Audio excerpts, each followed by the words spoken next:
You keep deleting your save file backups. Did you know that?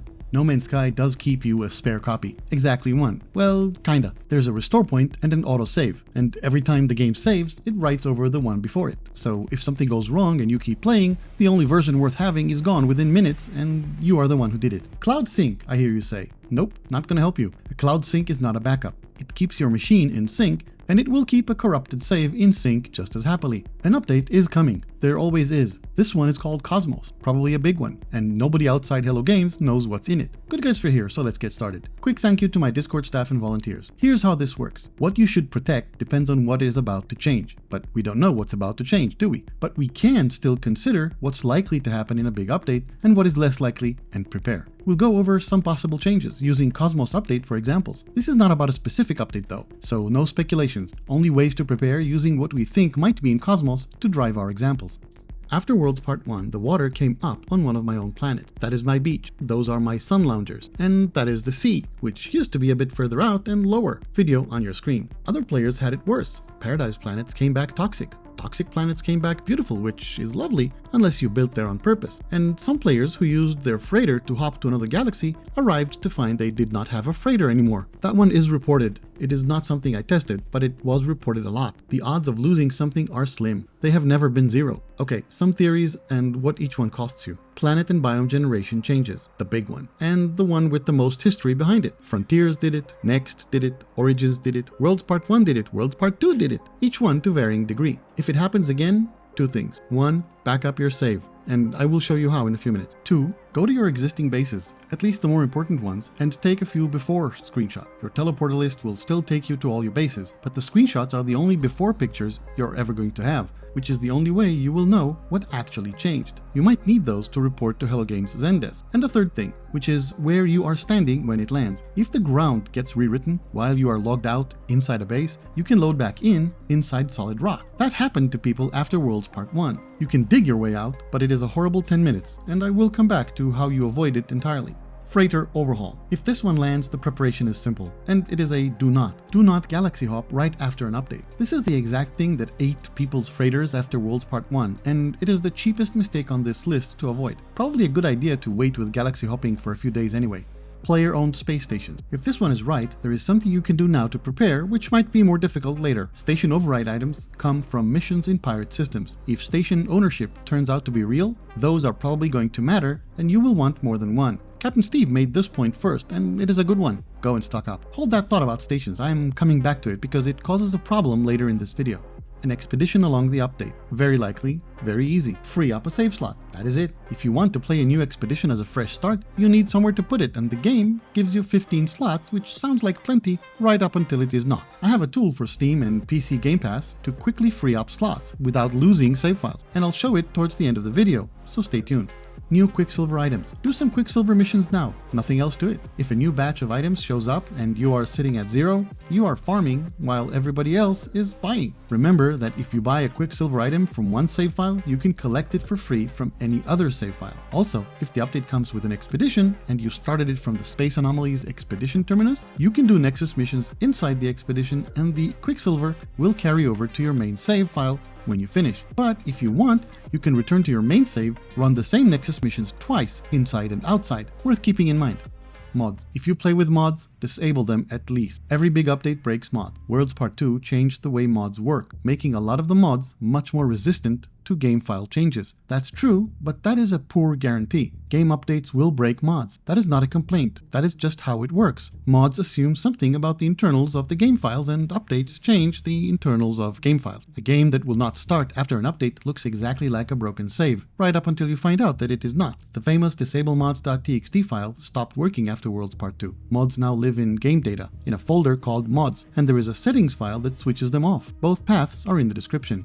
Switching them off is the minimum. What I would actually do is move the whole mods folder somewhere else, so there is nothing left to load. Put it back when the mod authors have caught up. One in particular, because a member of my Discord has been on about it for a while, and he's right. Corvettes have a build limit of 100 parts, and there is a mod going around that removes this limit. Take an over-the-limit Corvette into the anomaly, and you are the reason everybody else is lagging. Rocker, thank you. Those are the likely ones. Two more that are less likely, but each one needs a kind of preparation that nothing else here covers.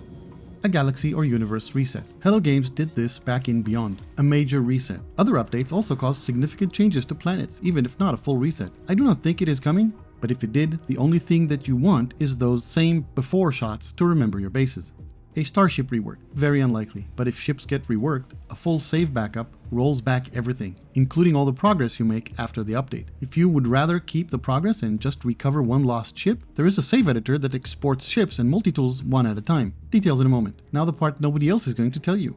A graphics overhaul, a galaxy map rework, landing on asteroids, realm of glass lore, rogue planets, a new star color, more multiplayer, PvP, new Corvette parts, cities, a whole new dimension. Every one of those is a real theory that real people are making real arguments for. No, we don't think these are likely, but even if every single one of them turns out to be right, there is nothing you need to do about it. You do not prepare for a lighting update, you just enjoy it. So do not panic prep. Most of what is being speculated about here will not change anything on your end, or at least if it does, there's no way to prepare for it without knowing the specifics of the change ahead of time, which we don't. Now back to stations, and an apology to my past self. In the old video, my third recommendation was to park at a space station and log out there. The reasoning was that a station is the safest place in the universe because a terrain change cannot touch you if you are not standing on terrain. And that is the answer to the loading in inside rock problem from earlier. Whatever happens to the ground, it cannot happen to you while you are standing on a floor HelloGames built by hand. I still think that it is the right instinct, but look at what we just went through. If stations are what is changing, then parking on one is not automatically the safe move anymore. So here's the updated version in 2 steps. Step 1, park at a station and log out there. It is still the best guess. Step 2, when the update lands, do not log straight in. Read the release notes first. If stations are mentioned, if they have been rebuilt, restructured, replaced, then think hard before you load that save. That is the moment to wait instead. 2 minutes of reading, that is the whole cost, or just wait for my posts or videos on the update, or come to my Discord and ask. Right, the important part. If you are on PC, Steam or Xbox Game Pass on PC, I have built something for this. It is called NMS Save Vault. It is open source, completely free forever, and the link is in the description. It does 2 jobs. It takes a full backup of your save folder and restores any snapshot you have taken, which is the thing I opened with. The game keeps you 1 spare copy and then eats it. This keeps as many as you want, and it never writes over them. And the part I actually built it for, it manages your slots. It parks saves outside the game's 15 slot limit and pulls any of them back into a live slot whenever you want. And that is the expedition problem from earlier solved. 3 things before you use it, and I would rather say them myself than have you find out. 1. What is tested and what is not. Steam on Windows is tested, and Xbox Game Pass on PC as well. These are the versions I use and test all the time. GOG and Epic should work. They use a different folder name, but similar layout to Steam, so they should work, but I have not been able to test them properly. So if you are on GOG or Epic, I would love your help. But before you test it, see the description on how to find the save file folder and make a manual backup before you try anything. Then come to the Discord, try it, and tell me what happens. That is a genuine ask. I cannot test what I do not own. Steam on Mac? Also, I'd love to hear if this works, but please also do a manual backup first. 2. About trusting it. This used to throw a Windows Smart Screen warning because I was not going to pay for a code signing certificate for a free tool. That is now fixed. The launcher is a renamed copy of Python's own signed executable, so Windows sees a valid signature and stops complaining. There is a SHA-256 on the release page if you want to check that what you downloaded is what I published, but I would still rather you were suspicious than trusting. The entire source code is public on GitHub, free for anyone to read. Scan it before you run it. With this, and with every tool anybody hands you. 3. This is the step where people hurt themselves. Steam Cloud syncs your save folder, which means if you restore a backup and then let Steam overwrite it, you have undone the whole thing. So close the game completely first. The tool will not write while the game is running, but close it properly anyway. Make your change, then start the game. And if Steam says anything at all about the cloud, stop and read it. If it offers you a choice, take the copy on your machine. That is the one you just restored. If it says it cannot sync at all, cancel out, fix your connection, and come back. Get that wrong and you have just deleted your own backup with extra steps.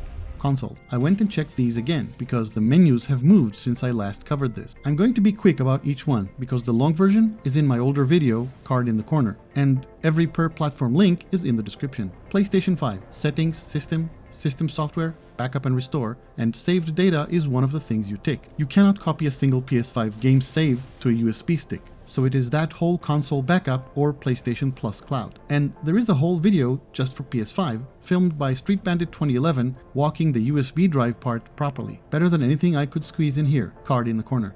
Xbox Series S and X. I got this one wrong last time, so let me fix it. You cannot back up a save file to an external drive. That menu backs up games and apps. Your saves live in the Xbox cloud, and that is what you have got. Switch. Nintendo Switch Online Cloud Saves, which No Man's Sky does support. Which brings me to the one that works everywhere, cross-save. If you own the game on two platforms, upload on one, download on the other, then clear the cloud copy so the game cannot overwrite it. Save Vault does not do Steam to Xbox transfers, so those two methods cover different ground. Use both if you can. One last tool. If you want to protect individual ships rather than your whole save, CodeFungus's save editor exports and imports ships, multi-tools, etc. as separate files. But it needs Java installed, fair warning. And to be clear about why it is in here, it is for getting back something you lost, not for giving yourself something you never had. And now the boring recommendation that actually works every time, but most people don't want to do. Wait. Not forever. Wait for the first sizable patch that comes after the big update. Usually 5 to 10 days after the update, there will be one significant patch fixing all of the major issues. And if you're not all hyped up and raring to get playing the new update, just wait a week or so. I will post when it lands. Community page, Discord, and the pinned comment on this video. And you can also check out the official bug report tracker on the Discord. Now, somebody's going to say, hang on, you told me to free a save slot for the expedition, and now you're telling me to wait? Which is it? Both. And they do not actually contradict. Freeing a slot only matters if you're starting the expedition as a brand new save. And expeditions run for weeks, a lot longer than the 5 to 10 days you would spend waiting. You're not going to miss it. So that's it. Back up. Take some base before shot. Leave your freighter alone. Stock up on overrides and Quicksilver. Take your mods out. Park at a station. And read the notes before you log in. And for most of what people are speculating about, do nothing at all. And enjoy it when it arrives. If it goes wrong on the day, come to the Discord. We have a bot tracking the official bug reports thread in real time, and the Voidwalkers are there if you end up stranded. Tell me in the comments which theory you are actually preparing for. And if you are on GOG or Epic and you are willing to test Save Vault for me, DM me on Discord or on X. If you found this useful, hit like and consider subscribing. GoodGuysFree here, and I'll see you again soon.